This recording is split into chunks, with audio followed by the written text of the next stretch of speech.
کۆبوونەوەی حوتی ئایاری پارلەمانی کوردستان کە فراکسیۆنی پارتی بە بەشداری کەمینەکان ئەنجامیدا نمونەیەکی تر بوو لە پێشێلکاری یەکڕێزی نیشتیمانی و ڕێککەوتنە هاوبەشەکان بۆ پێکهێنانی حکوومەتی هەرێمی کوردستان. لە پاڵیشیدا شکۆی پارلەمان و پێگەی کەمینەکانیشی خستە ژێر پرسیارەوە و بۆ بەرژەوەندی تاکە هێزێک بەکارهێنرا.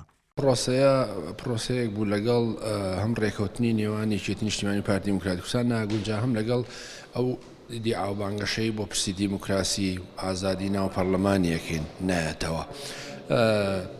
بە نظری من پارتی دیموکراتی کوردستانیش بۆ خۆی لە ئەخیر لەحزەکانیان پێیوا بوو کارێکی خراپە بە تایبەتی کە زۆربەی فراکسیۆنەکان دژی بوون، بەڵام تازە ئەویست بڕیارێکی کە داوە بەردەوام بێت لەسەری.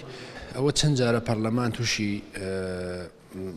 مەسەلەن ڕووداوی نەخوازراوی جۆرا و جۆرە بێتەوە، چ لە 23 حوزەیران و چ ئەمە واکە بە نظری من لە ڕووی سیاسیەوە خەڵک ئەتیمادی بەم پەرلەمانە نەمێنێ و مەسەلە لەوەش خراپترەوەیە کە لە داهاتوو خەڵک ئەگەر هەست بکە ڕێز لە دەنگەکانی ناژیرێ بۆچی بچێتە سەر سنووقەکانی دەنگدان و خاڵێکی تر بەڕاستی کە نیقاشی جددی هێنایەکایەوە ئەوەیە کە پرسی کۆتاکان و پرسی کورسی کۆتاکان بەڕاستی کەوتوتە ژێر پرسیارەوە و واقعەتەکەی ئەوەیە کە ئەم کۆتایانە لە هەر حاڵەتێکدا کە پێویست بێ بەکارهێنرێن و دەلالت لە خواست و واقعەتی بەشێک لەو کۆتایانە ناک و بۆیە لەم پرسانەیە کە بەکارهێنرێن سومعی پەرلەمان خاتە ژێر پرسیارەوە و مەسەلەن تەوافق و پێکاتەی نێوانی یەکێتی و پارتی بە تایبەتی خاتە ژێر پرسیارەوە.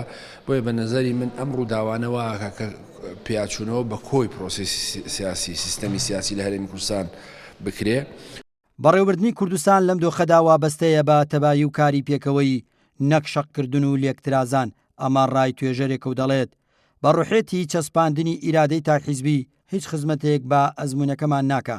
یەکڕێزی نیشتیمانیش لە هەموو قۆناغەیەک لە دوای یەکەکانی سیاست و بزوتنەوەی سیاسی کوردستانە یەکێک بۆ لە زەڕورەت و پێویستیەکان و بەڕای من یەکڕێزیش بریتی نییە لە فەرزکردنی لایەنێکی سیاسی بەسەر کۆی لایەنە سیاسەکانی ترە بەقەدەر ئەوەی کە فەلسەفەکەی بریتیە لە قوبوڵکردنی ناکۆچەکانی یەکتری و کرانەوە بەڕەو ڕووی ناکۆچەکانی یەکتر لەسەر کۆی هەموو ئەو لایەنە سیاسیانەی کە ئێستا لە هەرێمی کوردستانن. یعنی زۆر هەڵەیە تۆ لە مووقفێک وەربگری کە حەسانە وەربگریتەوە لە ڕووەقانونێکەوە. من قەناعەتم وایە ئەسڵەن پەرلەمانی کوردستان ئەتوانێت تەحەکومکە لە ڕووی یاساییەوە کە بۆ نمونە حەسانە لە ئەندامێکی پەرلەمان وەربگرێتەوە، چونکە ئەو لە ناو موسسەی پەرلەمانە بووە ئەو ئەندام پەرلەمانە.